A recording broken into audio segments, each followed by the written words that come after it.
రామకృష్ణ వివేకానంద భావ ప్రచార పరిషత్ తెలంగాణ ఆధ్వర్యంలో ఉపాధ్యాయ సదస్సు కార్యక్రమంలో ముఖ్య అతిథిగా పాల్గొన్న సత్తుపల్లి నియోజకవర్గ శాసనసభ్యులు శ్రీమతి డాక్టర్ మట్టా రాగమయ్యి దయానంద్. ఈ కార్యక్రమానికి విశిష్ట అతిథులుగా పాల్గొన్న స్వామి బోధమయానంద మహారాజ్ అధ్యక్షులు రామకృష్ణ మఠం మరియు స్వామి ఆనంద మహారాజ్ రిమ్స్ కరెస్పాండెంట్ మరియు స్వామి సిద్ధికంఠానంద మహారాజ్ ఉప కార్యదర్శి రామకృష్ణ మిషన్ పాల్గొన్నారు. ఈ కార్యక్రమంలో Sathupalli municipal chairman Rehana Begum Kamal Pasha, Sathupalli MEO Rajeswararao, Sathupalli MC chairman Doma Anand, కార్యక్రమ నిర్వాహకులు, ప్రైవేట్ స్కూల్ యాజమాన్యం, ప్రభుత్వ పాఠశాల ప్రిన్సిపాల్లు, కమిటీ సభ్యులు, ఉపాధ్యాయులు, సత్తుపల్లి ప్రముఖులు, మహిళలు పాల్గొన్నారు. మన జీవితంలో పాటించాల్సిన కొన్ని విలువలు, మనం పిల్లలను పెంపొందించాల్సిన నైతికత, వాళ్ళకు బోధించాల్సిన పద్ధతులు, ఇవన్నీ కూడా ఈరోజు మళ్ళీ మనం రిఫ్రెష్ చేసుకోవడానికి, మళ్ళీ మనలో ఏదైనా సందేహాలు నివృత్తి చేసుకోవడానికి ఇంత పెద్ద సదస్సు నిర్వహిస్తున్నాం.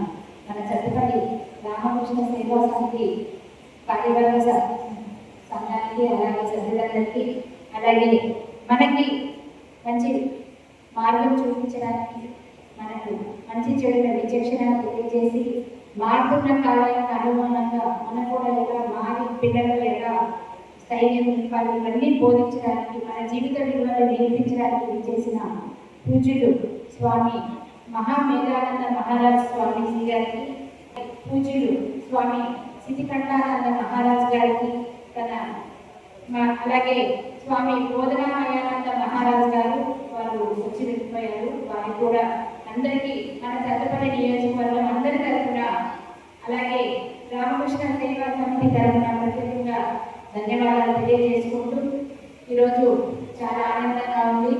అందరూ ఒక చోట ఇలా ఉండడం అనేది, ఎందుకంటే మీరే చాలా పవిత్రమైన వృత్తిలో ఉన్నారు. ఉపాధ్యాయ వృత్తి అంటేనే మరి అది చెప్పలేము. గురు బ్రహ్మ, గురు విష్ణు, గురు దేవో మహేశ్వర, గురు సాక్షాత్ పరబ్రహ్మ, తస్మై శ్రీ గురువే నమః. ఎందుకంటే నేనేం చెప్పలేను, ఎందుకంటే గురువు అనే పదం ఎంత శక్తివంతమైనది. గురువు అనే వాళ్ళు మన జీవితంలో ఎంత ముఖ్యమైన వాళ్ళో తెలియజేయడానికి ఒక్క పద్ధతి చాలు. మనకి చిన్నప్పటి నుంచి మనం నేర్చుకుంటూ వస్తున్నాం.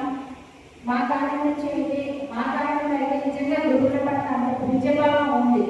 ప్రతి ఒక్కరు కూడా గురువులను గౌరవించే ఈ స్థితికి వచ్చాం. వాళ్ళు చెప్పిన విలువలు పాటించడం, వాళ్ళు చెప్పింది మనసులో వచ్చుకొని పాటించడం వల్ల ఈ స్టేజ్కి వచ్చాం ఒక్కొక్కరు కూడా. కానీ ఇప్పుడు మారుతున్న పరిస్థితులకు అనుగుణంగా మరి కొన్ని బాధాకరమైన విషయాలన్నీ చోటు చేసుకుంటున్నాయి. అది మనం కూడా మరి ఏం చేయాలి? అందరూ ఒకే చోట ఉన్నారు, ఉపాధ్యాయ వృత్తిలో ఉన్నారు. ఇప్పుడు ట్రెండెడ్గా మారుతుంది. పేరెంట్స్ ఆలోచన ధోరణి ఎలా ఉంది, పిల్లల ఆలోచన ధోరణి ఎలా ఉంది, ఫస్ట్ మీరు అర్థం చేయగలిగింది మీరే. మన వంతుగా మనం వాళ్ళకి ఏం చేయగలమో ఆలోచించుకొని మనం అవలంబించాలి. అలాగే మనం కూడా మానవులమే, మనుషులమే కనుక మనకు కూడా కోపం ఉండాలి. మరి సహన కోల్పోతాం, ఎంత సహనంగా ఉండాలన్నా. ఉపాధ్యాయ వృత్తి అంటేనే చాలా సహనంగా ఉండాలి. ఎందుకంటే మన ఇంట్లో ఒకరిద్దరు పిల్లలు ఉంటేనే వాళ్ళు అందరూ తట్టుకోలేము, వాళ్ళని మనం సంపాదించలేము కాలంలో. అలాంటిది మీరు 100 మంది పిల్లలతో రోజు కూడా మీరు వ్యవహరించాల్సింది కనుక చాలా సహనం, చాలా ప్రేమ, క్షమాగుణం, దయ అన్నీ కూడా మీకు ఉండాలి. ఇవన్నీ కూడా పిల్లలకి మీరు బోధించి, ఒకరు ఉన్నట్టు ఒకరు ఉంటారు. మీకు తెలుసు ప్రతినిత్యం మీరు ఎంతో మందితో వేరుకుంటారు. చెప్పాలంటే పేరెంట్స్ స్కూల్ టైం అమ్మగానే పంపించేసి అమ్మగారిని పీల్చుకుంటారు, కానీ మీరు అలా పీల్చుకునే అవకాశం లేదు. సాయంత్రంగా భరించాలి. వాళ్ళని ఒక మాట తిట్టినా కంప్లైంట్, కొట్టినా కంప్లైంట్, వాళ్ళకి మార్పు తక్కువ వచ్చినా మనకే యుద్ధం. మీరేం నేర్పిస్తున్నారు, మేము పంపిస్తుంటే అంటారు. ఇలా అయితే అర్థమైపోయింది, అందరికీ ప్రాబ్లం మీరు ఎదుర్కొంటున్నారు. దీన్ని ఎలా పరిష్కరించాలి అనే విధంగా మనం కూడా అప్డేట్ అవ్వాలి. అప్డేట్ అయ్యి మనం కూడా ఎలా పరిష్కరించాలి అని ఆల్రెడీ చేసి